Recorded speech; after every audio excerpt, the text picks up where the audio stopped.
Operation Overlord remains a subject of endless fascination and debate. The international media buzz surrounding the 80th anniversary of the landings in 2024 is proof of that.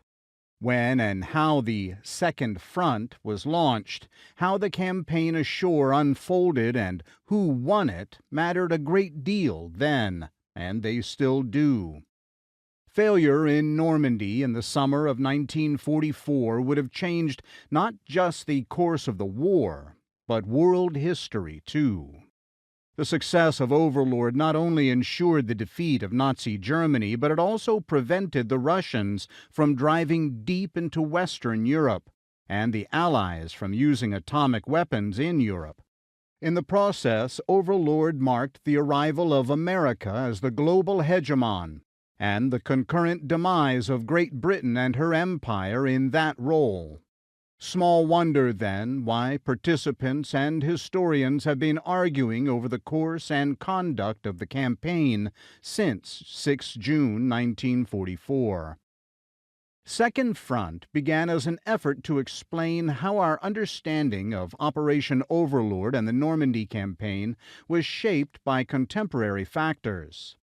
The initial assumption was that the existing Normandy narrative was the result of a clash between expectations and the hard reality of events as they unfolded, and the reconciliation of these into the story we have accepted for 80 years. In short, a dialectic: thesis, antithesis, synthesis. This proved to be largely true. However, the search for expectations about Operation Overlord drew me back further into the story of Anglo-American relations than 1944 or even the Second World War. Indeed, as will be clear, I might well have gone back to the American Declaration of Independence. But the immediate roots of the context for our current understanding of Operation Overlord were found in the complex and interwoven legacy of the Great War, in the decline of the British Empire and the emergence of its dominions as independent states, in the Anglo-American economic and political rivalry, in the media revolution of the interwar era, in the battle over strategy after 1941, and ultimately in America's pathological anti-British sentiment and the effort to undermine the British Empire.